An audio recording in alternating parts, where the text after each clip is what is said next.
निज पुंज सत्पुरुष है, तह हंसन विश्राम।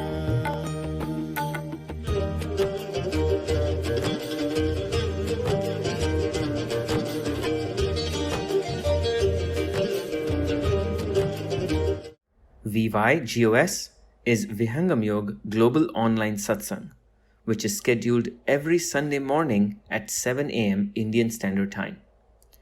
Those who would miss to attend the morning session can listen to the broadcast replay on Sunday evening at 4:30 p.m. Indian Standard Time. The aim of this forum is to give the entire world an opportunity to learn the ancient science of meditation and benefit from this pious service inspired by Sadguru Sadafal Devji Maharaj, the pioneer of Vihangam Yoga. If you are interested in learning the technique or want to conduct a program at your place, and for any inquiry related to it, please feel free to write to us at info@vihangamyog.org. That is info@vihangamyoga.org.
आज स्वागत नित्य गुरुवर संत शुभागम आइए, अध्यात्म विद्या दिव्य ज्योति सोमरस बरसाइए।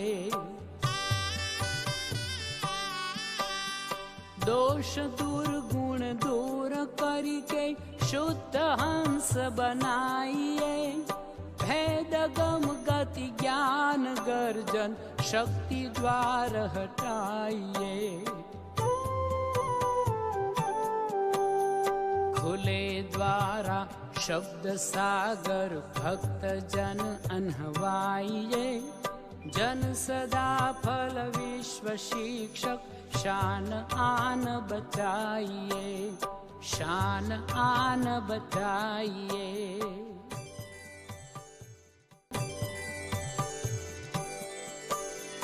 विश्व शांति नाम मंगल परम गुरु को ध्याइए, वर्ग द्वंद्व शांति दूर कर भाव भेद मिटाइए। सार्वभौम समष्टि सत्ता त्यात्मराज बनाइए, वेश भाषा भाव जगमय ज्ञान पर दर्शाइए। समृद्धि सुख शांति धरातल स्वर्ग भूमि बनाइए। विश्व शिक्षक जन सदा फल नीति स्वर अपनाइए, नीति स्वर अपनाइए।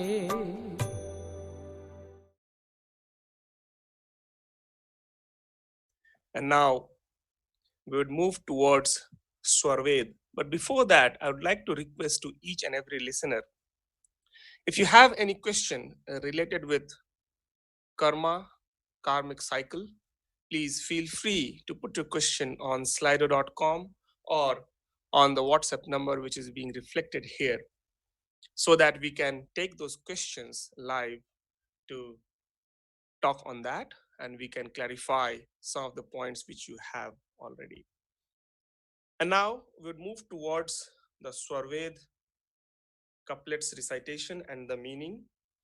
Today we have Shekhar Kishorji from Australia who would take care of Swarved. But before that, I would just like to mention again here about Swarved. Swarved is basically a composition of His Holiness Sadguru Sudafal Devji Maharaj, who has written this encyclopedia of spirituality during his state of Samadhi. He has written in Swarved itself, Nij Anubhav Varnan Karu Diya Gyan Prabhu Soy, Tera hai tujh mein rahe karat samarpan soy. Whatever he has experienced during his meditative state, during his Samadhi state, he has composed each and everything in this Swarved in the form of couplets. The importance of Swarved is prime, and if we adopt the Swarved couplets in our day-to-day life, I'm sure there is nothing better than that. Moving forward now, I would like to request Shekhar Kishorji to do some Swarved couplets with the meanings. Shekhar Kishorji from Australia, please. Thank you, Subhashji. Jai Sadhguru, everybody. As Subhashji mentioned, I'm going to recite some of the couplets from Swamiji's Swarved, 5th Canto, 12th chapter. जो कुछ करता करत है, कर्म जान सब सोय, प्राकृत करणों से करे, कर्म रूप है सोय. Swamiji is trying to explain here that every action which we perform in this physical world, everything is basically a karma, where we use the conscious energy of the soul to perform the actions in this world. चेष्टात्म की चले वहति प्रकृति आधार, कायिक वाचिक मानसिक कर्म है 3 प्रकार. Here Swami is trying to explain that the conscious efforts of the soul is performed in 3 different ways. One is through our physical actions. Second is through our voice, the words which we use to interact with the world. And the third is the mental state, how we think, what we think, which actually reflects in our actions. सृष्टि में देखे विचित्रता, कर्म है कारण सोय, संचित रुक्रियमान है, प्रारब्ध क्रिया होय. Here Swamiji is trying to explain that whatever differences and variances we see in this world, in our lives, this is basically because of the karma. And in the speech today, you will hear more about the 3 karmas Swamiji has explained about: the Sanchit karma, the Prarabdha, and the Kriyaman karma. मोक्तिश की प्राप्ति जो Karman से नहीं होय, कर्म करे फिर तन धरे, भोग विविध विधि सोय. Here Swamiji is giving a very important message to all of us. We cannot find God. We cannot find the freedom from this bondage of life and death just by doing karmas. Wherever karma we do, it actually results in us getting into a bondage. And according to the karma, we get a different life form. So it's a very important message for all of us. I would like to stop here and hand over back to Subhashji. Thank you very much, Shekharji, to build this background. As we just heard, and we will be hearing more about the law of karma and how we can have more information and understanding about the karma itself. We all have heard at different time points the law of karma, and usually people think that okay, when we do good, we would receive a good result. When we do bad, we receive a bad result. But there is a fine catch here: what is good and what is bad. For one person, something which is good probably can be bad for someone else. And similarly, in a reverse form, something bad for someone can be good for someone else. How we find which is good and which is bad, all these things are not just subjective. There are a lot many things which we need to know and understand behind the mechanism of all these. As Sekhaji mentioned here today from Swarved, that we perform our action not just by our physique, not just by body, we do it through our voice, the speech, and through mental activities as well. We would hear more about this, but again, before starting, I would like to request all the listeners, if you have any question, you can please go on slido.com with the code VYGOS, and a WhatsApp number is also being given, which is +1 646 6534 926. You can put your questions on these two systems which we have provided here, and then we would take all those questions from there. And now let us move towards our main session, which is the talk on karmic cycle. And we have today Abhinav from Australia, who is a software engineer based in Australia itself. Welcome, Abhinav, on this forum today. And let us have some more interesting hearing from you about the karmic cycle and the law of karma from you. And then we would talk more on the question and answer form on this particular topic. Abhinav. Thank you, Subhashji. Jai everyone, and welcome to another week of VYGOS. I myself, as mentioned, am Abhinav, and I'm joining from Sydney, Australia. I've been given the great privilege and pleasure to share my thoughts today on the inevitable cycle, karma. No matter where you're from, whether you're from the countryside, where the chirping of birds is so palpable that it seems like you're just a part of nature. Whether you're from the city, where when you go outside, you see a forest of iron and tin. Or whether you're at home, where you are surrounded by loved ones. We all share in one path. That is the path of existence. Existence is the line drawn between life and death.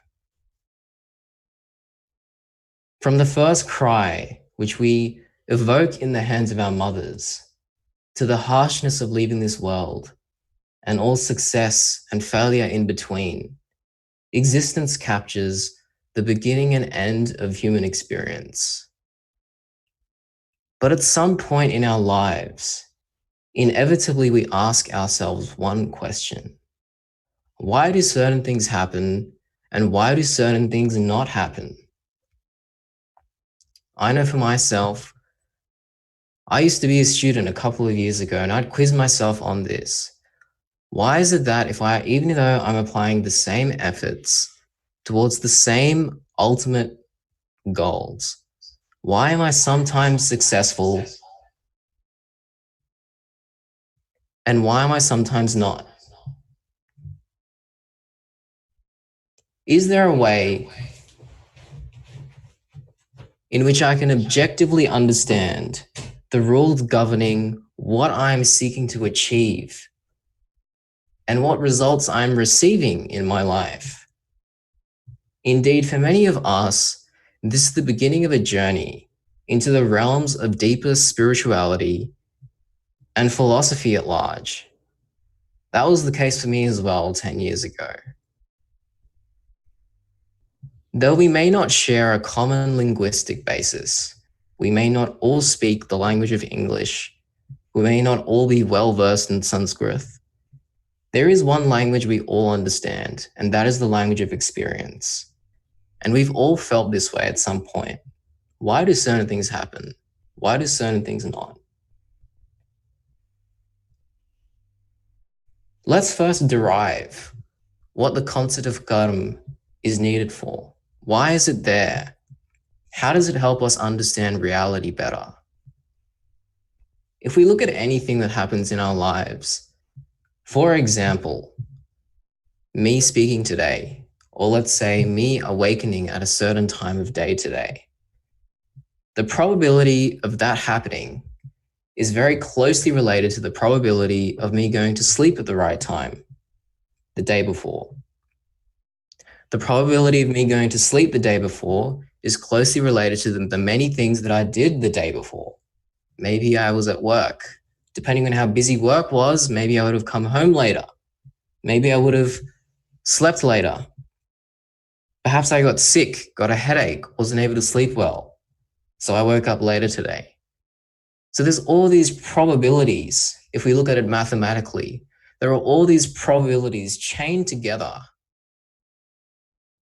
which inevitably bring me to the present moment. And if we look at these probabilities, they extend to the very beginning of our lives, to the present moment. And if we multiply all of these probabilities together, we start to realize that the possibility and the probability of anything at all happening in our lives is so close to zero that it's confusing to understand how anything even happens in our lives. Is it all a matter of chance? Or is there a system? Is there a way in which we can unravel all of this? Indeed, there's many great thinkers around the world who've arrived at this very juncture and thought to themselves, how does it all work? Many of us have studied mathematics, and in mathematics, we come across the Cartesian plane, the XY plane. Famous mathematician René Descartes, as you can see his last name, Descartes, he is the man who brought the concept of Cartesian planes into existence. But he's even more respected for his contribution to the foundations of Western philosophy. When he arrived at this juncture, he thought to himself that the physical world was a predetermined machine, but our ideas and thoughts could be free and could change things in the material world based on how we act. If we now move towards the East, towards Confucius, the father of Chinese philosophy, and one of the most morally profound figures from the East, the philosophy which he spoke of was the philosophy of Tian, a naturally operating cosmic force, which is present in all human beings. And at large, it gives us a good segue into two ways of reasoning about the world: determinism and indeterminism. And if you're a student of philosophy, I'm sure you've written quite riveting essays on these two concepts. Determinism tells us that if we go to the start of the universe, there is only one way to arrive to the present. There are no forks in the road. There's only one way. Indeterminism tells us that there are forks at every road. And there are certain reasons why we pick one of these forks in the road. And so both of these paint a different picture of reality. But how do we, in sureness, arrive at what reality actually is? Is there a way for us to solve the equation of why the probability of anything happening is zero, but certain things seem to happen to us? By solving them, we can arrive at more deeper understanding of ourselves and of the universe. Thankfully, Vedic wisdom has provided an answer to this very perennial problem, which is posed by existing. The saints of the past expressed to us that there is a set of variables defined at the individual level, which guide our destinies and experience of particular realities in life. These variables are known as karma. What is karma, and why does this process exist? In thinking about karma, we can really derive it from one concept, which is at the bedrock of all spiritual thought. And that concept is energy, as well as consciousness. Energy in the modern world can even be thought of as vibes. When we go to work, some days maybe we're not feeling too good. And so the vibes we give off to the people around us, maybe they're not as positive. Some days we may be very happy. Maybe our manager comes to us and says hello, and it gives us this fresh feeling, this sense of positive energy. And these vibes, they are very real. The medium they flow through and they are perceived by is consciousness. Consciousness, in short, is the flow of energy from the soul outward to the body and into the world. And the concept of karma is very simple if we look at it through energy.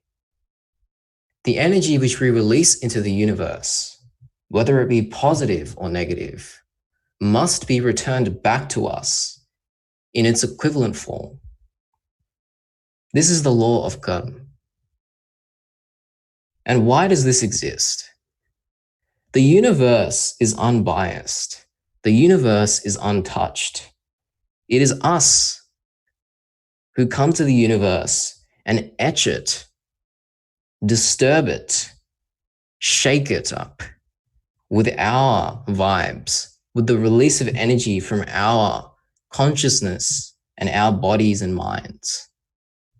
So the law of karma is instituted to return all this energy back to zero. In this process, the positive energy we release into our surroundings is returned back to us in the form of fruits of success. The negative energy release is returned back to us in the form of harsh lessons, which inevitably allow us to move towards a deeper understanding of life. And karma facilitates this process. And the Vedic rishis and the knowledge of Brahma Vidya of Vihangam Yoga tells us that your karma and your energy, the baggage which you carry of the energy which you have released into the universe, it never goes away. Indeed, maybe if you did an experiment where you looked at everything which a person has done over their lifetime, you may still not be able to make sense of why they get certain results, even given this framework of thinking. And the reason for that is, Existence in spirituality does not stop in one lifetime. Existence is related to the process of soul. And while we may believe life and death is determined by how long we are on earth, in spiritual thought, life and death are simply states of existence in which the soul is either within the body or outside the body. And this is where the concepts of reincarnation, of the cycle of life and death start to come about. And so you can start to understand where some of these other variables come from in the set of equations we're trying to solve. There are 3 types of karma, which the master speaks of. Sanchit karma, which are actions performed in previous lives unknown to us at this present moment, which have accumulated and produced results in future lives, such as our current life. There's also prarabdha karma. These are actions destined to bear fruits in this life. And then the last is kriyaman karma, which will produce their effects in the due course of time.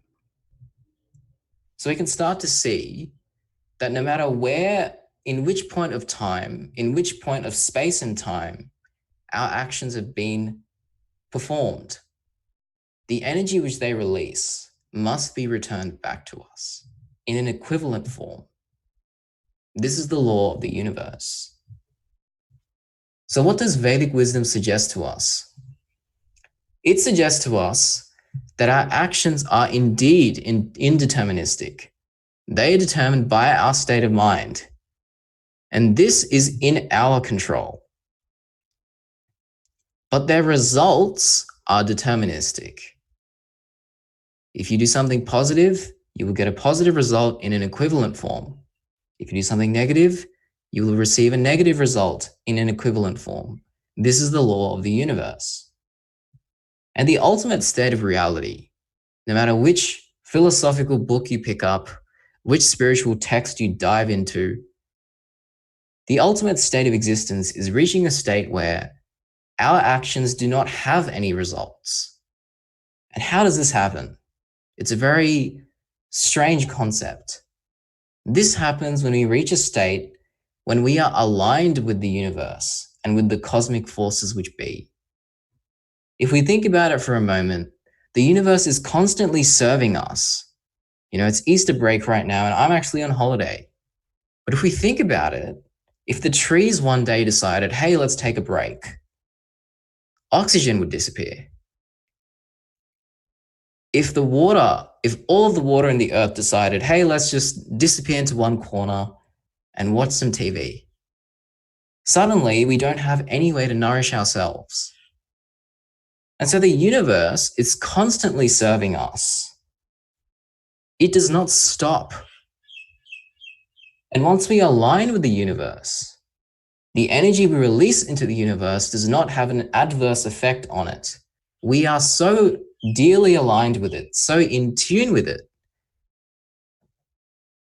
that we enter a state known as vikarma, where our actions do not bear fruits. And how does this alignment happen?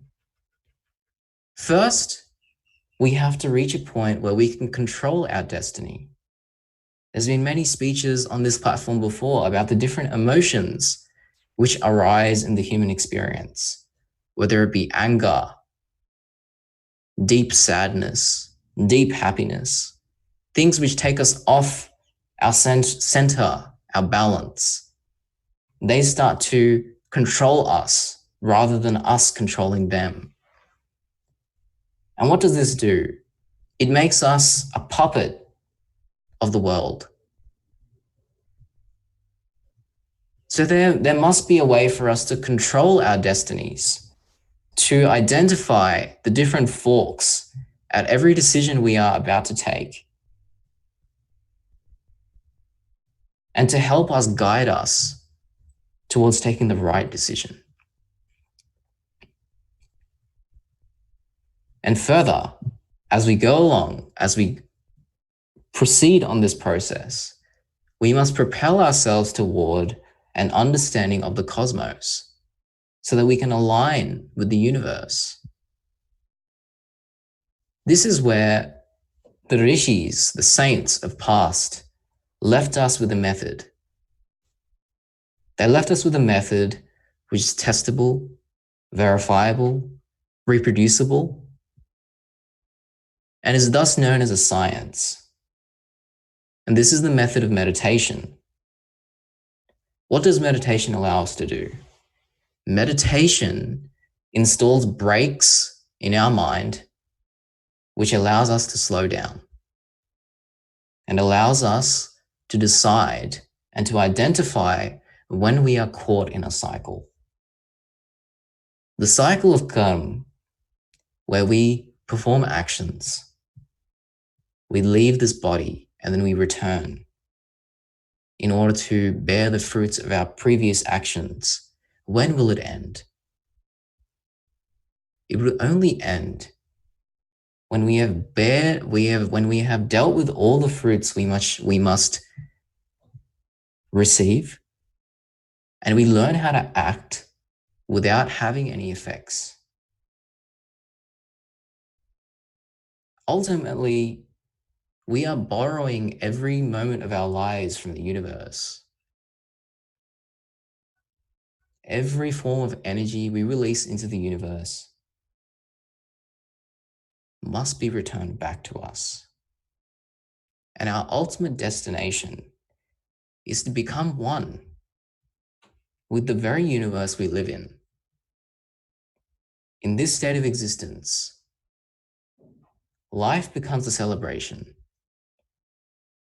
and we are able to identify the energy around us and the energy within us and take decisions which, just like the universe helps everyone, we are able to also become propagators, proponents, advocates of this very message which the universe is giving to one and all, that we are all here to help each other, to break through the cycle. I'd just like to finish by mentioning one small point, which is Vihangam Yoga, the meditation technique of Vihangam Yoga, is one which, once it installs this process of starting and stopping in our minds, it helps us identify the cycles we are caught in, the infinite cycles that we're caught in. It helps us break through these cycles, and it helps us understand, what kind of energy am I releasing into the world? Let's say someone is being negative towards you. Is there a need for you to be negative? It is ultimately your decision. So the masters say to us, let's not waste time on getting caught into the cycles of social norm and behavior. Let's free ourselves of all these cycles, because only by freeing ourselves from these cycles can we escape the inevitable cycle of karma. With this short reflection on a very, very deep topic, I'd like to stop there. My final thought is, as the master has said, there are 3 types of karma. We cannot escape the results of these, but we can decide how we want to face them. Do we want to develop more forms of karma, or do we want to free ourselves and make our lives a celebration? With that, I'll hand back to Subhashji. Yes, Ulif. Thank you very much, Abhinavji, for giving a very interesting and innovative way on karmic cycle. We will discuss more with you on this during our question and answer session. Just to remind again to all of our listeners, please put your questions on slido.com with the code VYGOS, or if you want to put your question on WhatsApp, please use the number +1 646 6534926. We will take care of those questions in our next to next session here today on the question and answer. But before that, I would like to invite Sankalpji from India to do a bhajan. Sankalpji, please. Thank you, Subhashji. So today's bhajan is taken from Shabd Prakash, that is somewhat related to karma. Jai Sadgurudev to all. Punya udare mano Sadguru darshan jano. Punya udare mano Sadguru darshan jano. किया हो सखी हो ले हो ना विमल उपदेश नरे जी किया हो सखी हो ले हो ना विमल उपदेश नरे जी कोटि जप तप साधो पूजा वो देव आराधो कोटि जप तप साधो पूजा वो देव आराधो किया हो सखी हो तीर्थ व्रत बहु राखहु रे जी किया हो सखी हो तीर्थ व्रत बहु राखहु रे जी धोखा ये करम रे जानो भक्ति न मुक्ति रे मानो धोखा ये करम रे जानो भक्ति न मुक्ति रे मानो किया हो सखी हो सद्गुरु शरण मना रे जी किया हो सखी हो सद्गुरु शरण मना रे सदा फल सद्गुरु स्वामी भेद दे अंतरयामी सदा फल सद्गुरु स्वामी भेद दे अंतरयामी किया हो सखी हो परम पुरुष को मिला बिन रे जी किया हो सखी हो परम पुरुष को मिला बिन रे पुण्य उदय मानो सद्गुरु दर्शन जानो किया हो सखी हो लेहु ना विमल उपदेश नरे जी किया हो सखी हो लेहु ना विमल उपदेश नरे जी Sadgurudev ki jai. Over to you, Subhaji. Thank you very much, Sankalpji. In this bhajan, the prayer has been done to the Almighty God and mentioned that all of our karmas and all of our deeds and actions should fold towards achieving the Supreme Soul. What should we do so that we can move towards the Supreme Soul? Now, in our next section, I would like to invite here Sri Raghavendra ji, who is Chief Knowledge Officer in IPPA, based in India right now. IPPA is Independent Power Production Association of India. And we have heard Raghavendraji earlier on this forum. Welcome, Raghavendraji, to today's question and answer session. We will have Raghavendraji as well as Abhinavji to have discussion on the questions. I can see some of the questions in slido.com.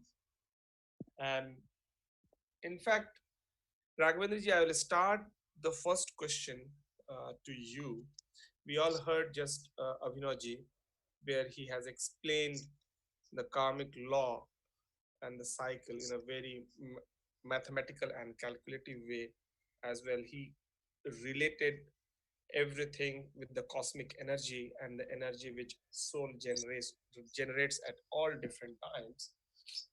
On the basis of that, he explained a little bit about the three different types of karmas, the kriyaman, sanchit, and prarabdha karma.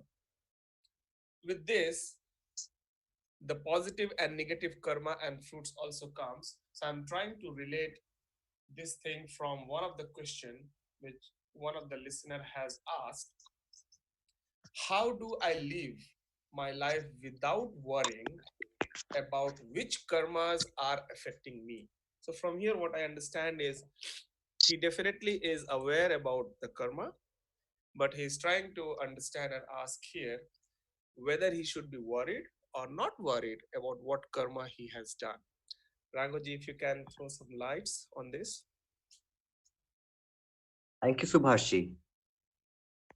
Very interesting question, and one that is relevant to virtually every human being. I don't think there's any one of us who would not have thought of this or who's not under the spell of this particular issue at any point of time. So there is, of course, no point worrying, but there's no point doing chinta. Yeah, chinta would mean worry, but there is some point doing chintan, which means thinking and reflecting about it, and perhaps discussing this in appropriate fora such as this, to understand what kind of karma is really affecting you and how to perhaps escape from the effects or the ill effects, you could say, of karma. So the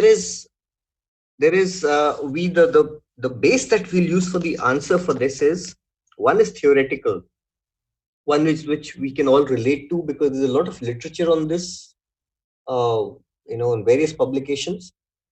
The other one would be practical, and that is where we go into the Swarved. It will be a challenge for me to integrate the two, and I would surely need your help also, Subhashji, if you could add to what I say, and also Abhinavji and esteemed other speakers over here.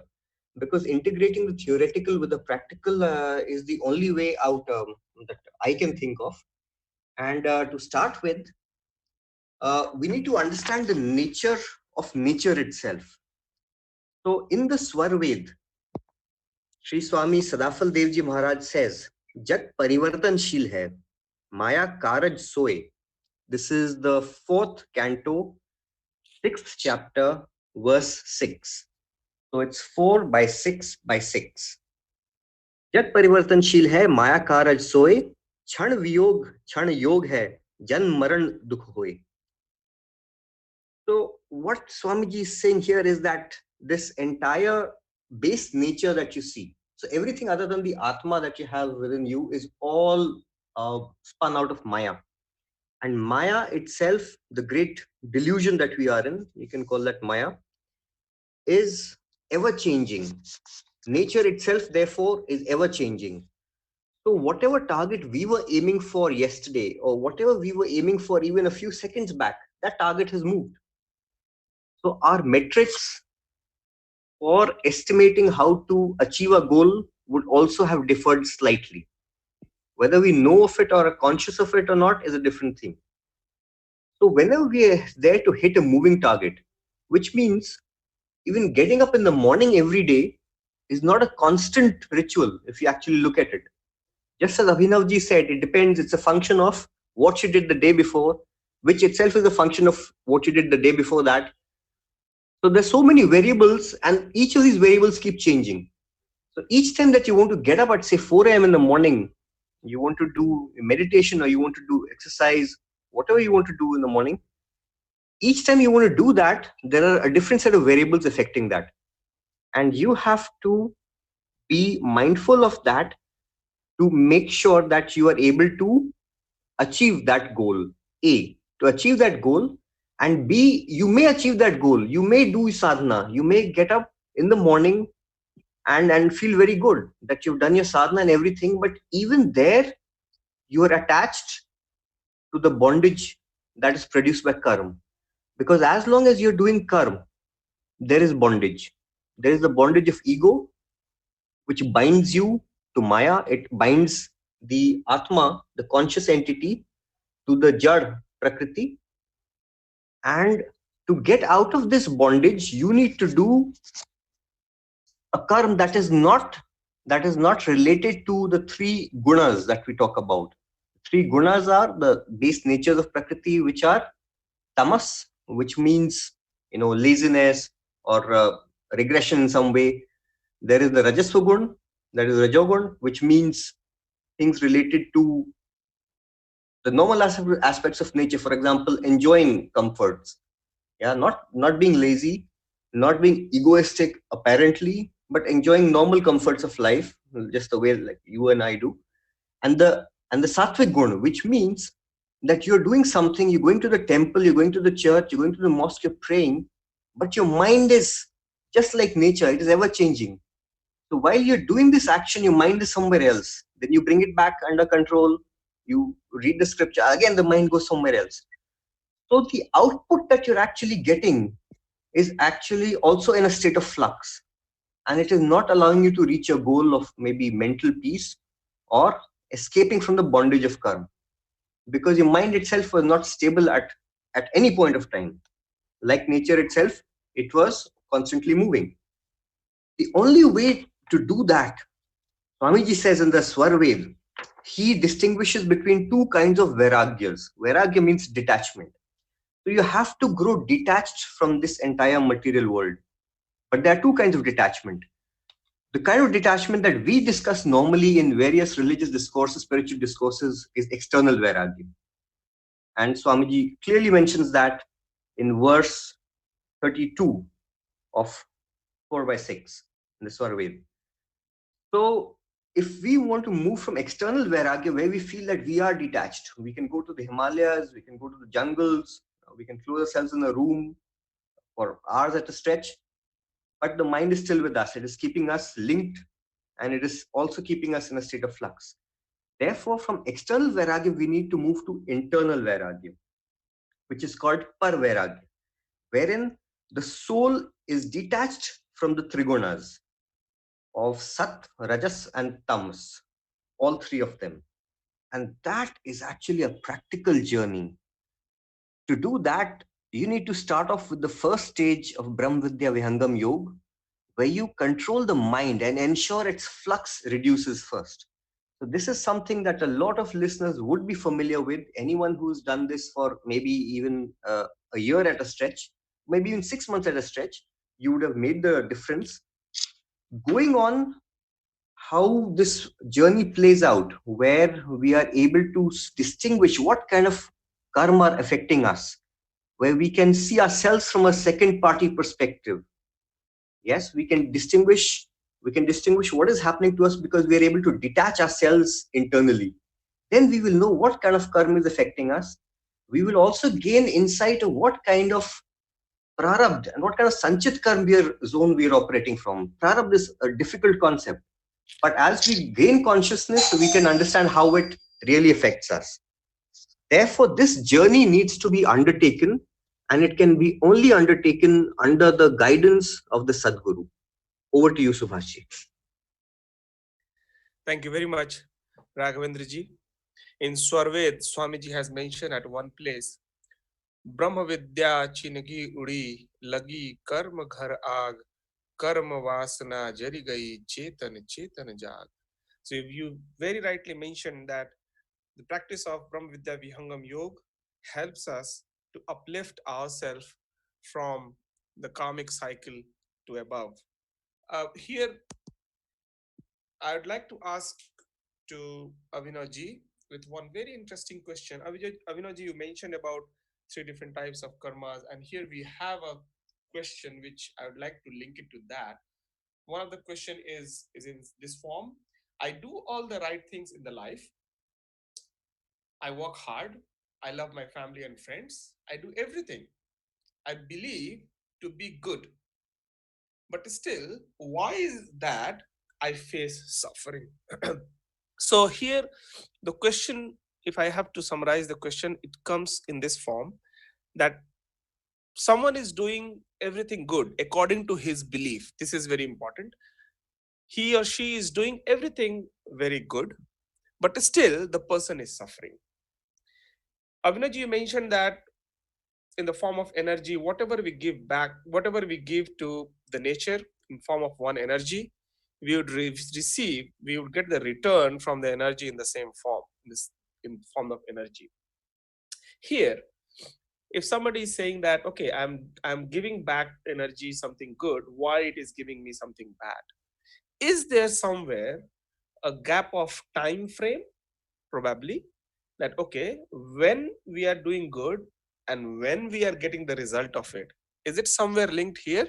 I think here the exact definition of kriyaman, sanchit and prarabdha karma is very important to define. Probably kriyaman is the current one, the sanchit is the accumulated one, and prarabdha is the destiny and the next form. So Avinaji, I would like to request you to put some more light on this particular concept, please. Yeah, thank you, Sebastian. Thank you to the seeker who asked this question. Very great question. So I suppose you could answer this question with a question, which is, what about the things you did in the past which weren't as good, right? For us, our current state of consciousness is restrained to our awakening in this life, which is the things we've done in this life and the things which we plan to do in this life. And our understanding of time and the actions we've performed in time is constrained to that. But you may have heard from many enlightened souls that once you have a full understanding of your state of existence in the past and present, then everything seems to make sense. And the reason for that is that no matter what we are going through, the universe is not making us go through that. We are making ourselves go through that. And that is the key thing here, that there's also a very optimistic message here, that if we're capable of, say, releasing 3 joules of negative energy into the universe, we're also capable of receiving it back. We're also capable of receiving back the positive energy we put out there. So there is an optimistic message here that, look, even if you are suffering, you are capable of facing this suffering. You are capable of getting through this suffering. Because if you can generate this suffering in the world, then of course you're capable of dealing with it. And of course, it's hard to reason through these things because, if you're doing good things now, why should the past matter?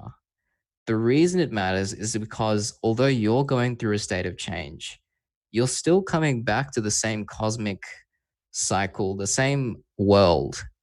And the results you have, the energy you have left, the energy you have expressed into the world is still there. It has to come back to you. And so the best way to get through this, in my understanding, is to first of all align with the great explanation Rakhavji gave about how to think through these things practically, but also to remember that the good things you do will not be forgotten, but also the bad things you do will not be forgotten. So you want to minimize the bad and maximize the good. You especially want to maximize the good in moments of bad, because in moments of bad, we're very receptible towards becoming negative in the way we think or act. So just to quickly wrap that answer up, I'd say The best way to think through that is there's three types of karma, yes, as Subhashji very well explained very well before this question. But we are capable of dealing with all this energy because we are producing it. So that's all I'd mention on that. Okay, thank you very much, Abhinavji. I think this topic itself is so vast that we probably need to have more and more session on this karma and law of karma, and I'm sure we would have more and more sessions in future on karma. Raghavji, I would ask you one more question quickly, probably in just 1 or 2 minutes you can answer that. A very simple question. In our day-to-day life, many times we realize that, okay, I did something, but it is not a positive karma or right karma. It's something wrong I did. In that situation, if somebody wants to be still confident enough, what should he do? Or I mean, whether he should keep on thinking, oh, I have done something bad, what should I do, what will I get out of this, and something like that. What is his what should be his next course of action? If you can just 1 or 2 minutes you can summarize this. Good question. So let us take an example. Let us say that we had for this, for the Sunday, we have planned a particular course of actions, for related to, say, household chores, and we realize that maybe half the day is over and we have not taken action on that. So the first thing would be to acknowledge that, okay, we have not kept our word. To acknowledge that, and to acknowledge that would mean that we realize that, okay, we are out of our word and we need to get back to it. So we then take action rather than keep worrying about it. So the idea is not to keep the thing in your head, but to reach out to people that you may need to have communicated to earlier. So for example, if you had to do something with some people and you've missed that deadline, you communicate with them, you make it up with them, give them a fresh deadline, give them a fresh commitment. Or if you had to, say, study, you're a student and you've not put in those 6 hours of study in the morning, from morning to afternoon, you acknowledge that you realize that you've been out of your word. So you say sorry to yourself within, and then you open up your book and you make out your plan for the next 6 hours, how to make this up, so that you get back into that course of action and you're able to get back to reaching that goal, rather than sitting and worrying about it, because in a state of worry you will be having further inaction and you will not be able to progress towards your goal. That would be it, Subhash. Thank you very much, Raghavji, for your quick answer. And at this point, I'd like to thank you once again to Abhinavji and Raghavendraji for joining us in today's this particular interesting topic, Karmic Cycle. Now we are at an edge of closing this particular session. Before that, we would do quick Shanti part, and then I'll quickly summarize this. Let's hear the Shanti part. विराग त्याग की शांति हो, उदासीनता शांति, सेवा जित शिष्य शांति हो, सत्य शांति हो शांति। हे प्रभु शांति स्वरूप हो, शांति शांतिमय शांति, शांति शांति जन शांति हो, पूर्ण शांतिमय शांति। हे प्रभु शांति प्रदान कर, दूर हो सर्व अशांति, देव सदा फल शांति में, शांति शांति सुख शांति। हे प्रभु शांति प्रदान कर, दूर हो सर्व अशांति, देव सदा फल शांति में, शांति शांति सुख शांति।